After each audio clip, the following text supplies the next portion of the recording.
I think the definition of those employees who can receive hazardous pay is important, because if even if the bill passes and our employees don't qualify under the definition of hazardous pay, it's useless for us. So I think that might be something to consider as you think of including the mayor's council under hazardous pay. Because if the definition of hazardous pay is not inclusive of our community maintenance workers and our office staff perhaps, then they won't receive the pay. Okay, I just spoke with the speaker. That bill's in my committee. So we'll figure it out to get it out. Because what we need to do is have the hearing, then change or take a look at the bill and see how we can make sure it works for the mayors, for the employees of the villages, okay? Because you're right, if you follow the standard of GovGuam rules, it doesn't apply. So we just have to word it right so it's only applicable to you folks or your folks. You know, and Senator, you're absolutely correct. And so obviously people that are receiving hazardous pay is law enforcement, firefighters, et cetera, et cetera. Yes. And so instead of calling our people community maintenance workers, we can call them municipal, responders. And then under that title, that adjusted title with the same pay scale, then you can include that specific new title for these. When we get to that hearing, then we'll word it then. Yeah. But I know where you come from. And with that, so we can move along, Madam Vice Chair, Senator Tidegui. Thank you, Mr. Chair, and good afternoon to my colleagues, and definitely good afternoon to the Mayor's Council, President Alec.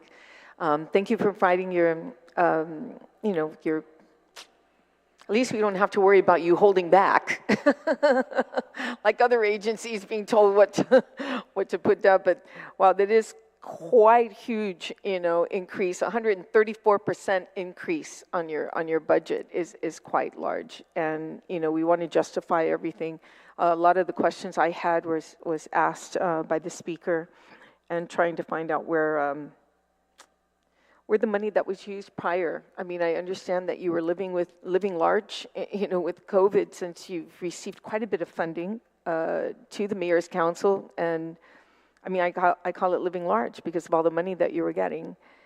And then yet, I was just really surprised to hear that there is $8 million still sitting around from FEMA, right? Is it FEMA? And then $5 million from ARPA?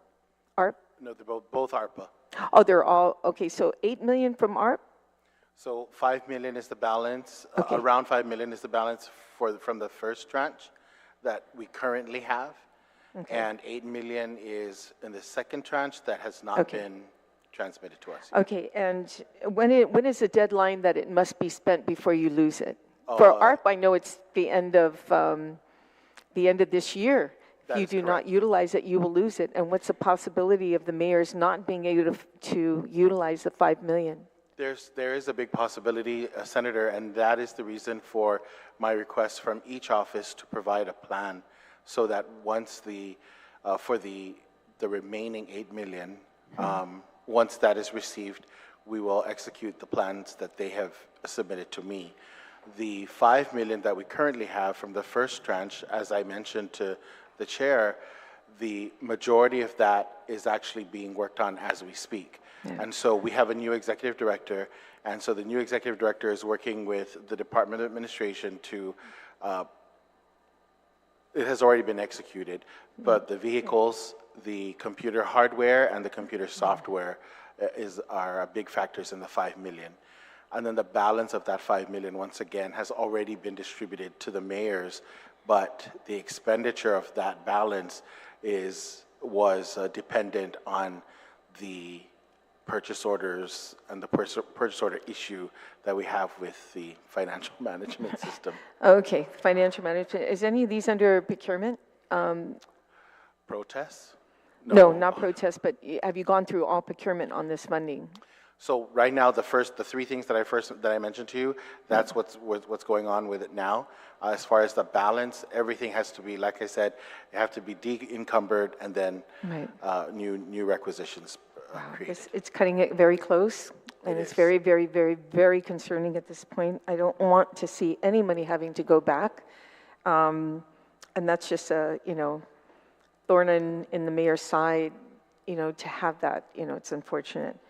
I don't want to belabor this. We've been here almost 2 hours. I know that Senator Brown has quite a few questions to ask you, and I continue to listen, and I'm looking forward to that list coming from the mayors. I always feel that the mayors really know what they need and amongst each other, and that this body, should actually just let them decide. It's always been my choice, but giving a lump sum. I do want to thank Mayor Guåhan for all your years. I'm not sure if you're running again, but I want to take this time. Yeah, you're not running, so I just want to take this time to say thank you. I lived once in Chalampago. I voted for you at one time. And all the good work that you've done there, and making sure that the host community funds were spent in a way that's going to definitely benefit the whole village of Orda Chalampago, and then other villages surrounding, because they can come there. Hopefully, you've always been welcoming. Mayor Tavares as well, I want to thank you for all your years of service. You're an icon, actually, on this island for that many years, and being able to accomplish the largest village in Guam, and accomplish all the things that you have done, especially with your constituents. I want to thank you so much for all your years of service to the people of Dedido, and then some, because I know you've done things outside of Dedido for the people of Guam. So thank you so much, Adonkalusa Masi, for the two of you. I'm looking forward to seeing the President Alec, and of course, and Alohan Mayor, your continued hard work for your villages as well as the people of Guam. So thank you, Mr. Chair. Thank you. Senator Brown. Half a day, Mr. Chair. I'm still here. I thank you, our mayors, of coming here and providing your testimony. I know it's a tough job. I mean, sometimes you're preaching to the choir, because you might be under the assumption that those of us on this side of the aisle don't get visited for all the other things people think we should pay for: power bills, funerals. We get our share because we're an elected office also. So we empathize and certainly know that, because you're closer to the ground, so to speak, we understand those challenges that you're facing. I always try to look at the budget, because I've been here long enough. I first got elected to this seat 30 years ago. And I've been through hard times in this legislature when we've had to make very difficult decisions with regards to the budget. And while I know in recent years, because of our pandemic, because of this military growth that we anticipated, certainly leaving our last administration, that we'd have a 10-year period of increased revenue coming into Guam as a result of it, we also anticipate that's going to be in decline. And so the leaps and bounds of funds that, including this legislature, and some of my colleagues have no reservation, appropriating, taking on long-term debt, that I am concerned it'll be past my time in the legislature when, the roosters come home and the chickens come home to roost. But that time's going to come, and there's going to be a lot of things we've obligated our people and our taxpayers to that we're not going to be able to pay for. I've been through when we've had to furlough employees. I've been when we've had to take pay cuts, including in this legislature. I'm just lucky I didn't have a home at the time, because I wouldn't have been able to make my mortgage. And I didn't have a lot of personal obligations. And so I kind of still look, at budgeting through that perspective. It's nice when we get extra money, but unless there's sustainability, that you can have some sense of comfort with, then fine. But I don't feel that. And I know that in the not too distant future, in a few years, we're going to really be challenged, because this government has grown by leaps and bounds. Just the pay raises alone, and people go, oh, you don't support the pay raises. I don't have a problem with pay raises. Can we sustain them? That's my concern. Are we going to be able to sustain what we're putting in place? I spent some time, and I probably since my statistics class in college, and that's been a few years too. But I wanted to go over this, because I've heard this position before between how do we address the small villages and the big villages in terms of appropriation. I mean, on average, most villages get 300 plus to 400 plus thousand, and then maybe, I guess from your figures here, maybe 90,000 to up to 130,000 if you have a gymnasium that you're also hosting and supporting in your village. But let's give an example of the breakdown just based on population. Per resident, because I know there's been an ongoing argument. I appreciate the efforts of our mayor from Inalahan of raising this, because even though he's from a small village, he's acknowledging the inequities. The breakdown here, and this is just my math up here with my phone, Dedido on average per resident receives $10.45. $10.45 for the year. Jigo, second highest population, $24.21 per resident. Tamuning, $25.38 per resident. Mangilo, $34.84. Barragata, $54.88. My home village of Ordot Chalampago, we get $46.21 per resident. Santa Rita, $47.30 per resident. MTM, $48.91 per resident. Jonia, $48.58 per resident. Agate, $89.97 per resident. Agana Heights, $83 per resident. Talafofo, $86.20. Sinahanya, $132 per resident. Inalahan, $143.72 per resident. Asanmaina, $152.18 per resident. Molesto, $209.92 per resident. Pidi, $205.93 per resident. Hagåtña, $327.13 per resident. Yamatic, or Humatic, shall we say, $473.02 per resident.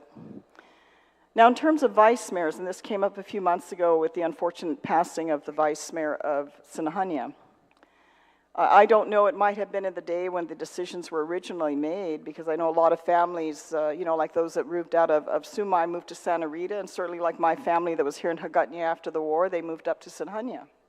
So the village of Sinahanya had a vice mayor up until a few months ago, even though it currently, as of the last census, only has 2,611 residents. Understandable for Dedido, with a population of 44,908. Mangilo, you have 13,476. Tamuning, 18,489. Jigo, 19,339. But yet we have Hagat, 4,515 residents with a vice mayor. And I'm certainly open to the discussion, because certainly our mayor from Dedido, with the largest population, when this issue came up, I'm open to the discussion. I actually did a bill, we drafted a bill, that perhaps maybe we need to address, and I don't know if the need, I'm sure there's another day, another discussion, whether or not large villages like Jigo and Dedido maybe should have an extra vice mayor. I don't have a problem in equitably distributing the resources to make sure we have every opportunity to maximize the direct outreach to our residents because of this inequity. And I know it's internal politics, let's not kid ourselves. That someone's not going to want to give up something. I don't blame any village of not wanting to, because no village is going to say we have enough resources. But at the same time, we also need to ensure we're more equitable. And I think this simple math here is showing how inequitable the distribution of funds are from one village to the other. And I know that's something that we need to talk about. I don't think the road mileage at all should be the reason and the measurement under which we determine what the amount should be for that village. I think population is a real issue, and certain extenuating factors, like if you do have a community center, if you do have a gymnasium, that needs to be taken into consideration. And then probably after that, maybe we should put in place a formula so that depending, be it 5,000 or 10,000 residents, whatever the number is that's determined, that village gets according to that, simply based on population, so that we can have more support and outreach for our residents. Because you're finding, my home village of Chalampago is 3 times the size of Inalahan, and yet Chalampago only gets $6,000 more than Inalahan. So I know it's challenging, I know those issues are there. I understand the desire for a larger budget, but I have to tell you, Mayor Alec, that request is substantial. It's a substantial increase. I know the needs are great, but I've also been at a time of having to manage, and how do I effectively manage? I'm not saying live with what you have. I think we should support definitely an increase. I don't know if it's to this degree, because we have to address the rest of the needs of the community and the government. But again, it comes down to, and I don't hear it enough, not necessarily from you as mayors, because I know you guys are definitely out there, engaged with your community, but department after department, we don't hear what they're doing to manage or maximize what they have. We simply hear, oh, we need more money or we can't function. And I'm like, wow, I could do that job. I qualify for that job, because that's all I got to say. And I just think we need to be mindful of that, because I'm cautious, because, you know, this is wonderful now. The money's falling from the sky, and we're bragging about our $21 million in excess revenue. But we're not talking at the same time what has already been obligated towards that. And what are we doing as the amounts start to decrease? Because that is the reality that we are and will, and perhaps it's going to be a future legislature that's going to deal with it. But I think for the time we're here, we need to make responsible decisions. So I appreciate your input. I hope at some point we can come to, at least if not an overwhelming consensus, at least a general consensus of how we should go about addressing the budgeting equation so that we can be more equitable to our residents. I mean, I don't know if Mayor Savarish, you have any comment on that? Certainly, you being the head of our largest village. Yeah, I like the idea, but you know, to have another elected person there, I think what we need more is the maintenance staff, the community maintenance workers. You can pay 2.5 community workers for the price of 1 vice mayor. And if you include benefits, you can pay 3 bodies there. And that's what we really need in the larger villages. And that's why we continue to advocate for more community maintenance workers. You know, I know that that was my request. I didn't put any capital improvement request in this budget, but I did say that for the larger villages, I had a formula for every 5,000, you get 1 additional, over the 10,000 threshold, 1 additional maintenance worker, and for every 7,000 in population over the 10,000 threshold, you get 1 additional municipal clerk. We need people that are going to operate, not another elected position to contradict what, you know, the other elected positions are wanting to do. I think those, again, I look forward to that discussion. Maybe we should have a more informal roundtable to talk about it. Maybe in January I can get together with you. I will not be a part of the body and give you more ideas. I even thought about consolidating villages to make it equal. No, I don't know if some will go that far. They love their villages, but I love mine. I love Ordot Chalampago. But I certainly, I mean, I think what you're proposing with regards to the additional population, to me, is more than reasonable. Even that, some would argue, is really not enough, but it's certainly, to me, it allows the opportunity for larger villages with larger populations to have a better support base. And my concern in the government as time has gone on is there are these pockets where we provide direct engagement with the community that we're failing. Even though, you know, I love getting my power discount too. It's the lowest power bill I've ever had to pay, because I pay for 2 households of power.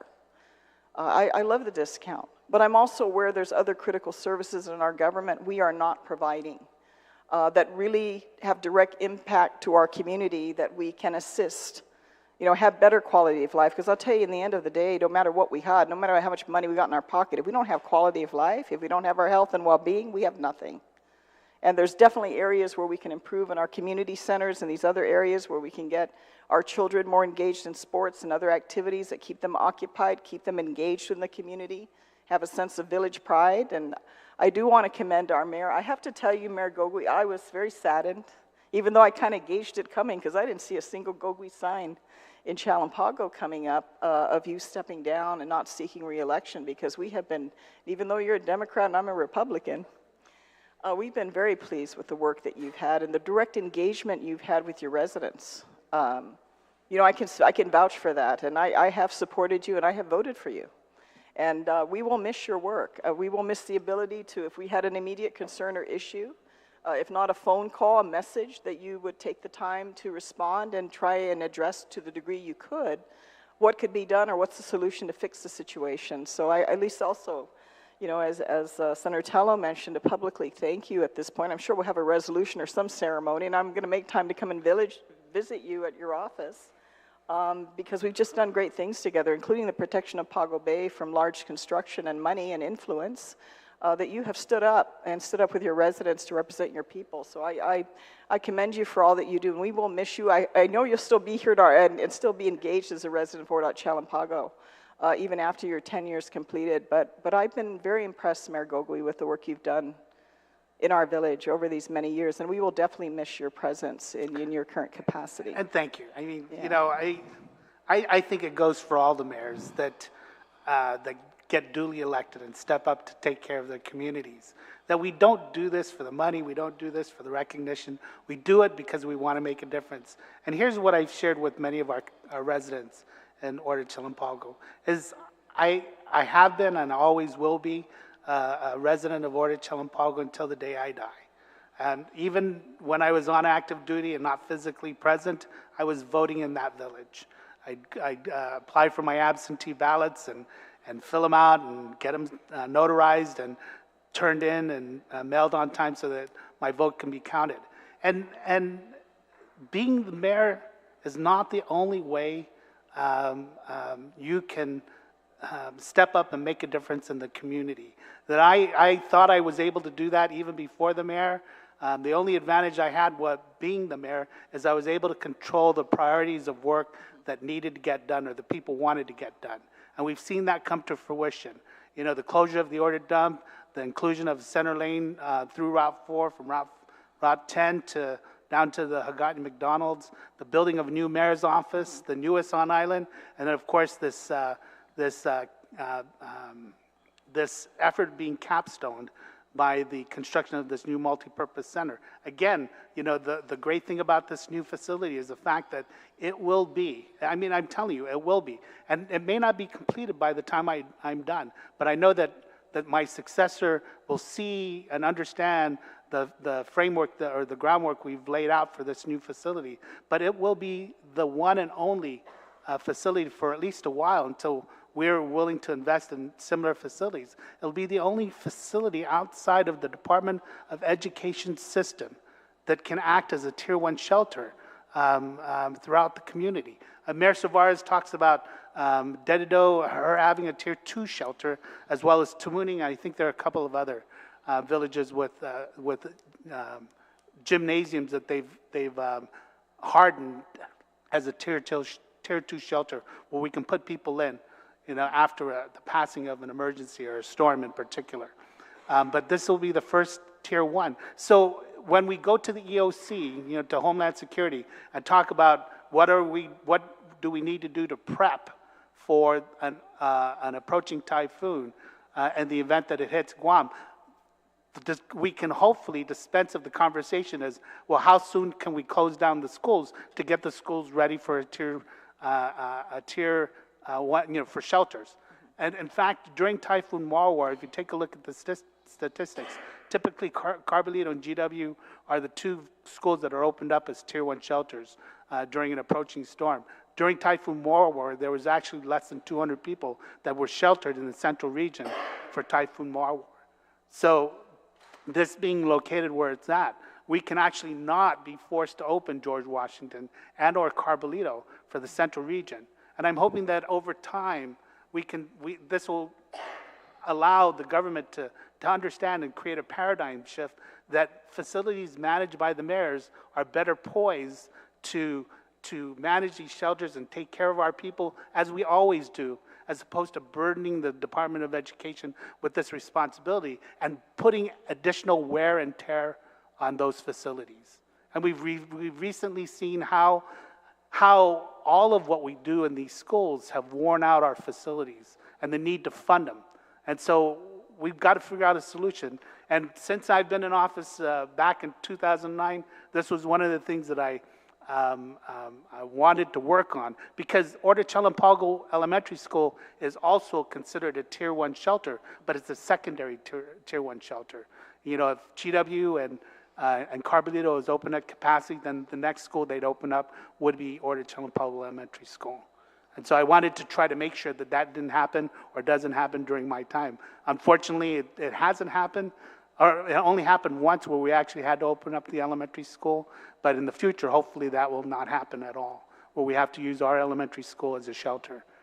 So well, I have to tell you, Mayor, we're very appreciative. I mean, we've had many days of meetings in your office, and the drawings were right there in your office, and you always pointed that, hey, I'm saving the money for this. I'm saving the money every year that you've collected for the community fund that we receive because of the ORDOT dump. That's what has made this possible. And finally, Absolutely. our residents, our children, most importantly now. And I've told my boy, hey, pretty soon we're going to be able to see Mayor Guåhan's project. And he's excited for that, as I'm sure many of our children are. You've done exceptionally well, and we certainly wish you well. I know you have now time to focus on yourself and your family, and those are the things we all sacrifice in public office, and we wish you well with that, Mayor Guåhan. I'm sure I'll be knocking on your door just to come by and have a visit and touch base with you. Absolutely. I'm not going anywhere anytime soon. And certainly, I know we'll have other events as well for Mayor Savaris, and hearing that you are stepping down also from your position as the mayor of Dedido. What a tremendous challenge you've had all these many 20-plus years that you've served in the capacity, but you certainly have shown that it can be done, and what a woman can do, and what an ND graduate can accomplish, my fellow ND graduate. So I'm sure we'll have other venues to extend our support to you for all you've done, and just relay our appreciation, because I'll tell you, your sustainability all these years is very impressive, because it's a tough job, and I'm sure very tough in such a largely populated village, the largest populated village on Guam. So our congratulations to you, Mayor, and your success and all that you've accomplished in the time you've been serving your residents in Dedido. And nothing to say about our most favorite mayor in all of Guam, our Pika's Best from the village of PD, to thank Mayor Alec for your continued advocacy for your mayors and for the work that you do. I mean, you just set a good standard, a very good and positive standard, as with our mayor from the wonderful village of I Magaʹhågan that I just found out recently I have a historical connection to. You've done phenomenal work, you know. Mayor Chargaloff, I'll tell you, I drive through your village and I just smile. I go, man, if I wasn't living in Orchampago, I'd be in I Magaʹhågan, because you really have set a standard. And it's something that I tell you, at a time with our drug problem, the challenges that we're facing in our community, to see the good and positive, we really need to hold on to that, because there's just so much suffering at different levels that are happening out in our community. And when you step up and you've provided this support, and you provided a new and higher vision that our people are worthy of that, it really makes a difference. It's going to take time, but I think if we continue to set those good examples, we can have we've had better in the past. We had the better with less money, and we know that. And we certainly want to continue to see that again for our future. So with that, Mr. Chairman, thank you very much for the opportunity to ask questions and provide Mr. comment. Chair, oh, sorry, Yes, Senator yes. Brown. I just had a really quick question Okay. about the lapses. President Alec, are there any lapses? Anticipated lapses by the end of the year? There are, yes. And And that's, is it per village? Is that how you determine the lapses? Is per village? that is correct. Okay, and do you know how much that may be? No, I don't have that number. How much was the lapses last year when you came into the FY24? What lapses were given to you? You know what, Senator, I don't have that information, but I can provide it. Okay, I know that for this year, the biggest reason for the lapses is that our purchase order issues, we had purchase order issues, and so Okay. they weren't able to spend it. So, Mr. Chair, yeah, it would be good to provide us that information on what your anticipated lapses will be for an FY24. Thank you. Thank you, Mr. Chair.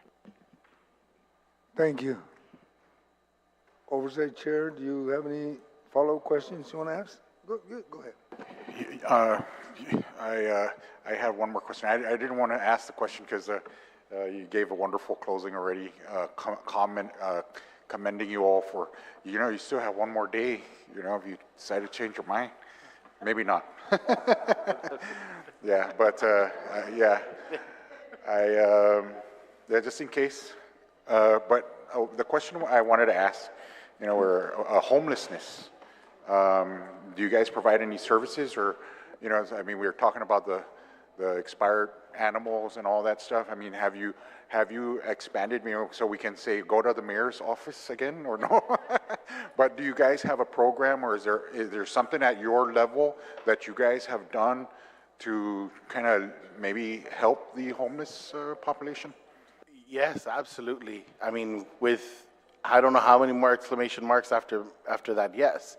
But most every mayor has some kind of homeless problem.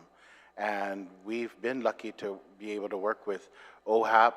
I can safely say that our homeless advocate in the mayor's council would be Mayor Hoffman, who really did a lot of coordination with OHAP and the different villages. And so I will admit as well that I think I've called him once or twice, or his office, to get us to, get homeless people in the village the help that they need. So we don't have a specific program for homelessness, but we certainly deal with the problem every day. And getting them the help is basically what we try to do for the most part. And so it's another mandate that's not in statute. And I just kind of want to close with saying that everything that we do is not part of Title V. So Title V says we're grass cutters, we're maintenance. And so if you fund us based on our mandate, then you can cut our budget for sure. But that means we don't do anything else that our constituency expects us to do. And that means taking care of our Manamco, taking care of our Manhoban, taking care of the homeless, food distribution, and just a myriad of things. And you know it because we express it during the typhoon. But if we follow the mandate to the T, we won't need all this money. So we're asking you for this money, but then I think, Senator Guåhan, that is a perfect opportunity to discuss our staffing pattern, but also our mandate, because we're growing. We can't be stuck in decades-old, statutes. We take a look at what we're really supposed to do and what our mission is. Because if you want to erase everything we're doing now, no problem. And we can go ahead and cut our staff and cut the grass on the secondary roads. And Senator Guåhan, you mentioned the same thing. You drive down to Inalan, it's beautiful. But guess what? Like I said, it's the mayor who's taking care of that out of his creative budget. But it's not his job. Someone else gets paid to do it. Right? So, I think there's so much more that we can have. I guess we can have a roundtable and talk about those things. But yes, Senator, to answer your question, we do take care of homeless, but we don't have an actual homelessness program. But Mayor Savares could probably expound on that. Yeah. So I know that all of us, if needed, we know who our homeless are. And unfortunately, and it's sad to say, there are local people. There are people who have families in the south, but they're in the north because it's closer to where they need to get their IDs at Rev Tax, to go to the clinic at Public Health in Derrida, to go to the grocery store, and they don't need to get on the transit. What we do is we provide them. We've even gone to the point where we have printed applications for SNAP and Medicaid, and we help them fill it out. We give them a homeless verification to go get a Guam ID, and it's up the hill. We make sure that they get take the transit. We give them the $1 to get on the transit, to go up to Rev Tax and get their ID. If we need to, we work with the Homeless Coalition to get their birth certificates if they were born here on Guam. And that's how we at the mayor's offices help them. Every day, a homeless person, one or two, would come into our office because they're hungry. So we have stuff available. We have water, we have toiletries, so that they can survive for the next day. Our churches around our areas actually provide meals, just takeouts, or dry commodities, because what we get from TFAP, that goes out in less than an hour and a half when we do our drive-thrus. But we always, just from our own pantries at home, so we get support from the churches around us as well. The churches actually give out, I think it's 3 days a week, and everybody knows, because you could see them lining up from crossing Payless, crossing Marine Drive, to come to our area, to line up at the church to get their commodities. So we in the communities actually support them. You guys see it here, early in the morning, late at night, already after they get their meals, because I serve at the Cocina once a month. After they get their meals at the Cocina, they're already putting their cardboards out in front of the Basilica. So we know who they are. And like I said, it's sad to say that a lot of them are our own people, our local people. Thank you. Thank you, ma'am. Sir, Well, go if I ahead. may, I'd kind of like to chime in, because I think one of the things that I hope everyone recognizes is that the mayors are not just trying to help the current category of people that are homeless. You know, a lot of what we do is try to establish programs for preventative maintenance to prevent homelessness from occurring. As a matter of fact, one of the things I've talked about routinely since the start of this project, or the planning of this new multipurpose center, is that the backside of the facility is 3,300 square feet of space that we've designated for a workshop. And so once that facility is completed, we're hoping to bring in programs like teaching people how to do carpentry, masonry, electrical, plumbing, skill sets they can walk away with right out of high school and become employable. And so throughout all of the villages, you'll see many of the mayors engaged in trying to not just provide and feed a person for a day, but to try to do that preventive activity at an early stage so they can be self-sufficient. And then the drug prevention programs that we promote in our communities, you know, that is prevention. So hopefully, as we grow these programs, as we bring more people in to participate in these programs, that it will ultimately create a decline in the homeless population that we see today. Because we can talk about how we can feed a person for the day. A lot of us have pantries. We have food that we've set aside that get donated, or we bring in ourselves, and somebody needs a can of something to eat, you know, and some toiletries to take care of themselves. That's something we can do easily. But it's not just taking care of them for the day. It's what we do on a regular basis, in that we try to bring them into programs that will teach them something that's beneficial to them for life. And that's how important I think this level of government is to this community. And without your support and without the support of a budget that allows us to effectuate these programs, effectuate the activities we're trying to implement in our communities or maintain in our communities, it's like was mentioned earlier, without maintenance, you know, we're destined to fail. And it's not just maintenance of facilities, but without maintenance of programs, we're destined to fail in that endeavor. And so I just wanted to mention that. Thank you, sir. Sir, you have anything to I add? just wanted to say something. So down in Alahan, I want to say that I started out with 32 people that pretty much are not homeless, but jobless. Took them under my wing, paid them out of my pocket. After, 6-7 months or so of watching them, their work ethic is impeccable, whatever. I go out there and I recommend them to be hired at private entities. Of the 32, 28 of them already are working. The other 4 are still under my wing, and I'm still trying to groom them. But I want to just add on, aside from the homeless that we take care of, I'll be honest with you, I have here today a document. A constituent of mine, husband just passed away. She's there trying to collect some kind of income via Social Security. Unfortunately, she needs documents to include a marriage certificate, and she was wed by former Senator Sonny Orsini. So I did come here earlier, try to see if one of the staff can help try to retrieve a copy of that document. Unfortunately, Vitals, for whatever reason, doesn't have a copy of this, so it's been making it problematic for her to get Social Security money. But I just want to kind of add that in there to kind of show all the kind of work that we do. Here I am looking for a marriage certificate. I don't even know where's mine, and I'm trying to find somebody else's own, right?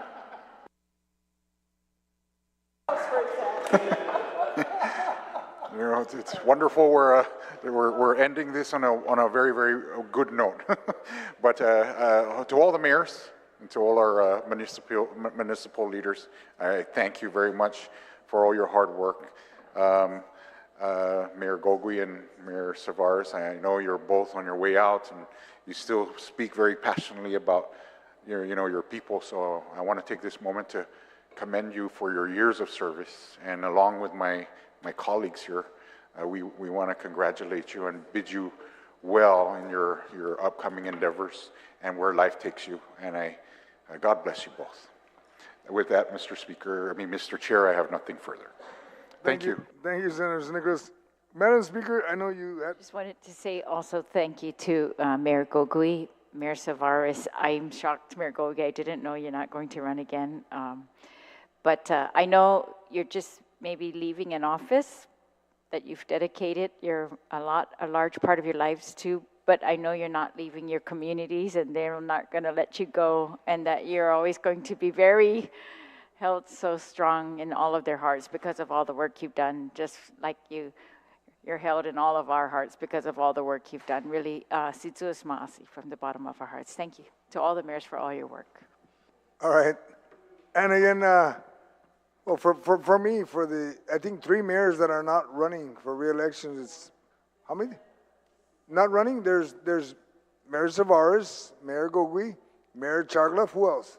Oh, and Dale Alvarez, and McDonald. Oh, wow, there's 4 of you. Why? Oh, there's 7. President, can you tell us who are the mayors that are not running for re-election, that are leaving? But as soon, eh? No one, might can be Daleo Gipiti. Maleso, Santa Rita, Hagatnya, Chalampago, Dededo. Okay. And then Anagani Heights. Okay. And then the vice mayors that I know of are Jigo and Mingilao. Jigo and Mingilao. Okay. Okay, well, for me, I'm fortunate because 3 of the mayors are my family. Mayor Melissa Savares is my cousin. Mayor Gogui is my cuñado, because his wife. The Shimisu clan, eh? And then Mayor Chargloff, my wife is a Chargloff. Okay? And then I don't know about the others, but my wife's from Santa Rita, so Dale Alvarez is in that network.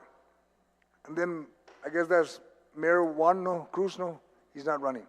See, Juan Malamanga, but he's a good man. It doesn't matter. But anyway, President Ali, we spoke earlier. You're going to give us now the breakdown. You generally have an agreement,